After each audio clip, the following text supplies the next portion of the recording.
36 छत्तीसगढ़ के आवाज में मैं आपमन के संग में गंगोत्री। तो चला आज के खबर मन ला विस्तार ले देखबो। संपूर्ण मानवता के अस्तित्व ह पर्यावरण के ऊपर निर्भर है, जेमा नदिया, नरवा, तालाब, पहाड़ और रुख राई ये जम्मो ह धरती मैया के श्रृंगार है, जेका ले मानव जीवन के अलावा चिड़ई चुरगुन और विभिन्न जीव जंतु मन इनकर ऊपर आश्रित रहते। जी हाँ, एक डहर आज विश्व पर्यावरण दिवस के अवसर में कई जगह में पौधारोपण करे जाते, उन्हें दूसर कोती प्रतिदिन विकास के नाम में हजारों के संख्या में पेड़ काटे जाते। जेला देखत हुए छत्तीसगढ़ जनता कांग्रेस के द्वारा शासन से विकास के नाम में पेड़ के कटाई रोके के मांग करे के संगे संग आज विश्व पर्यावरण दिवस के अवसर में रतनपुर के मां महामाया मंदिर परिसर में विभिन्न फलदार और छायादार पौधा रोपे गई। एकर अलावा आज के ये दिन ला एक दिवस के रूप में न मनावत हुए आज ले लगातार ये वृक्षारोपण के अभियान ला सतत जारी रखे के संकल्प घलो लिहिन।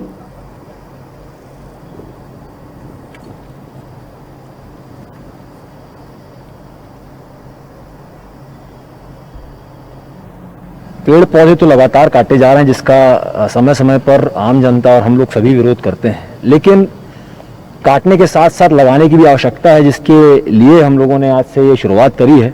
और ये खाली एक दिवस के रूप में नहीं मनाया जाएगा, हम लोग लगातार पूरे जिले में, पूरी विधानसभा में, हर जगह जहां हमको लगेगा वहां पे हम लोग ये वृक्षारोपण कार्यक्रम जारी रखेंगे। क्योंकि अब जो ये आपदा आई है, इस आपदा ने कई लोगों को जो अवसर दिखाए, वहाँ आम जनता को एक आवश्यकता भी दिखाई है कि जीवन के लिए ऑक्सीजन और ये जो हमारा पर्यावरण है वो कितना महत्वपूर्ण है।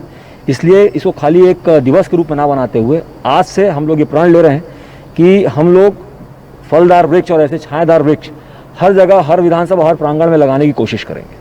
पर्यावरण दिवस के उपलक्ष्य में हमारे जिलाध्यक्ष श्री विक्रांत तिवारी जी के नेतृत्व में आज महामाया प्रांगण में वृक्षारोपण किया जा रहा है। हमारे छत्तीसगढ़ के पूर्व मुख्यमंत्री श्री अजीत जोगी जी के याद को अक्षुण्ण बनाए रखने के लिए एवं हमारी जो राष्ट्रीय अध्यक्ष श्रीमती रेणु जोगी जी है, उनके स्वस्थ होकर वापस छत्तीसगढ़ लौटने के उपलक्ष्य में ये वृक्षारोपण का आयोजन किया जा रहा है, जो अनवरत जारी रहेगा। जैसे कि हमारे जिलाध्यक्ष महोदय ने बताया है कि आज एक शुरुआत है, उसके बाद हम जिले में, विधानसभा में, सब जगह वृक्षारोपण अभियान जारी रखेंगे।